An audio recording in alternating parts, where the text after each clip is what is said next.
Ambassador साहिबा, ये क्या हम उम्मीद रखें कि इस्लामाबाद टॉक्स, जैसे वो मार्शल साहब ने भी ये बात एक आइडेंटिफाई की है कि अगले हफ्ते अगर लेबनान के ऊपर मुज़ाकरात मुमकिन हैं, तो क्या ये प्रोलॉन्ग भी हो सकती हैं ये इस्लामाबाद अमन मुज़ाकरात?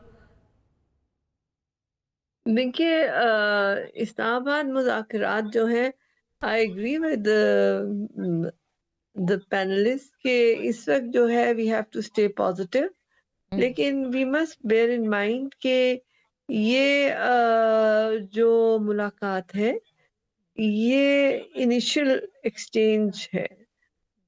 ईरान ने जो अपने 10 पॉइंट्स दिए थे वो अमेरिका ने, ट्रम्प साहब ने एग्री कर लिए थे।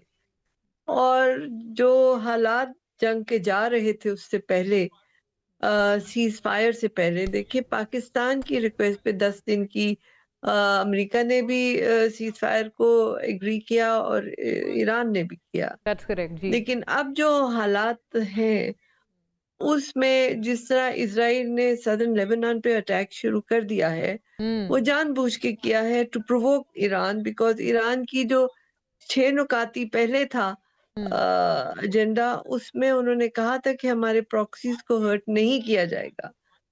तो उनको डिलिबरेटली हर्ट करने का मतलब है कि इजराइल अगर डायरेक्टली ईरान पे अटैक नहीं भी कर रहा तो ईरान को प्रोवोक कर रहा है कि वो उससे विड्रॉ करे। इंटरेस्टिंग। अब स्टेक्स सारे प्लेयर्स के बहुत हाई हैं। इसमें अमेरिका भी निकलना चाह रहा है, जेडी वैंस बड़े पॉजिटिव उसमें आए नोट के साथ, ईरान भी पॉजिटिव नोट के साथ आया, लेकिन एक ट्रस्ट डेफिसिट जो है वो इन दोनों पार्टीज के दरमियान है, and the actual elephant in the room is not really there, which is Israel.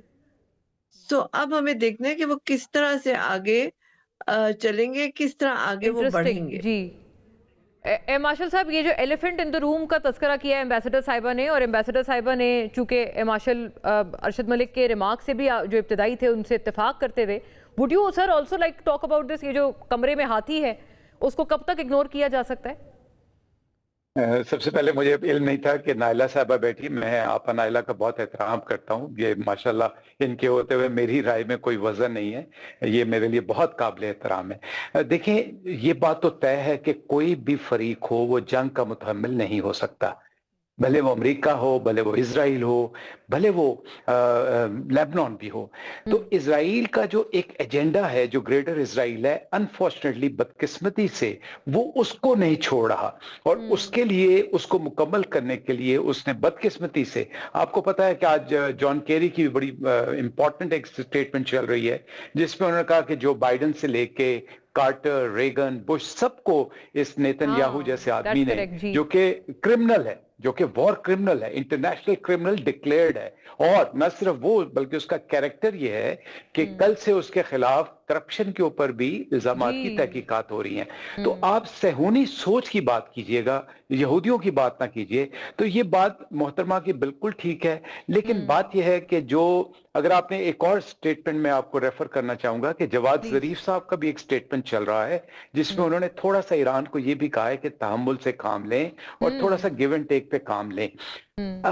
यहूदी या सहूनी सोच को कंट्रोल करना टोटली डोनाल्ड ट्रंप के हाथ में है, और मेरे ख्याल में जिस तरह दुनिया पॉजिटिविटी के साथ आई है, मेरे ख्याल में डोनाल्ड ट्रंप उस पर कुछ ना कुछ प्रिवेल करेंगे। एम्बेसडर साहिबा, ये आप इससे सहमत हैं? और ये जो ईरान की तरफ से भी जो रिस्ट्रेंट का बार बार कहा जा रहा है, कि स्काई न्यूज़ ने भी खबर नशर की थी कि वो लोग कह रहे थे we were very close to breaking the ceasefire Lebanon के ऊपर, लेकिन फिर पाकिस्तान ने दोबारा कन्विंस किया उन्हें। बिल्कुल, इसमें पाकिस्तान का रोल बहुत इम्पोर्टेंट है, और हमने जो है हमेशा अमन के लिए बहुत काविशें की, जिससे आप देखें आपका ईस्टर्न नेबर भी बहुत परेशान जा रहा है, क्योंकि अब तक तो वो अपने आप को रीजनल पावर समझते थे और इस वक्त उनको कोई पूछ रहा नहीं है। लेकिन जहां तक रही जंग की बात, तो इस वक्त इतनी पेचीदगियां डाल रही हैं, खासकर जैसे एयर मार्शल साहब ने फरमाया कि ये जो ग्रेटर इजराइल का एजेंडा है, एक्सपेंशनिज्म का जो एजेंडा है, उसके लिए वो हर कानून तोड़ने को तैयार है, हर जुल्म करने को तैयार है। तो इस हालत में लॉजिक या रैशनैलिटी जो है इजराइल से तो आप तवक्को नहीं कर सकते। थोड़ा फार फेच्ड है। अच्छा, हाँ, राइट। मैं तो I'll have to wind up right away नाज़रीन, बिल्कुल मार्शल साहब, आप अगर पहले इस पे फरमा पाएं, ये जो स्ट्रेट ऑफ हॉर्मुज़ के स्टेटस को लेकर मामला है या लेबनान के ऊपर सीज फायर का मामला है, इन दो प्लीज पॉइंट्स ऑफ कंटेंशन को आप कैसे देखते हैं? Would we be able to get through these in these Islamabad talks?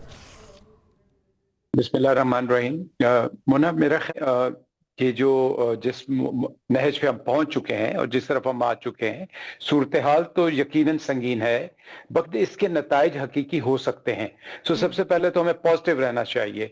Pakistan ने और ट्रंप साहब ने भी जो लेबनान के ऊपर कहा, उसकी भी हल्की सी पॉजिटिविटी तो ये आई है कि नेतन्याहू ने हमले कम करने का उंदिया दिया है, और दूसरी तरफ उन्होंने ये भी कहा कि अगले हफ्ते में मुज़ाकरात होंगे लेबनान के ऊपर। तो एक तो ये पॉजिटिविटी है।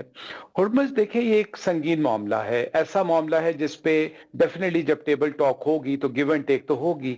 अगर आप यूनाइटेड नेशंस का जो रेजोल्यूशन है उसको देखती हैं तो इसको हुर्मुज़ को बंद करना हकीकी तौर पर थोड़ा सा मुश्किल और लॉजिकली जस्टिफाई करना मुश्किल हो जाता है। लेकिन देखें, इस वक्त अगर हम देखें तो दबाव जो है वो ईरान का ऊपर है। स्ट्रेटेजिक पॉज में अगर ईरान को पॉजिटिविटी दी जाए तो यकीनी तौर पर ईरान एक स्ट्रॉन्गर पोजीशन में है, जबकि वो अमेरिका से बात करने आया है। तो मेरे ख्याल में कुछ ना कुछ गिव एंड टेक पे होगा, लेकिन हुर्मुज़ का जो अपना होम्स है उसका मामला संगीन रहेगा और उस पे कोई फौरी नतीजा निकलने की मैं कोई तवक्को नहीं कर रहा। अच्छा, very clear cut from you sir.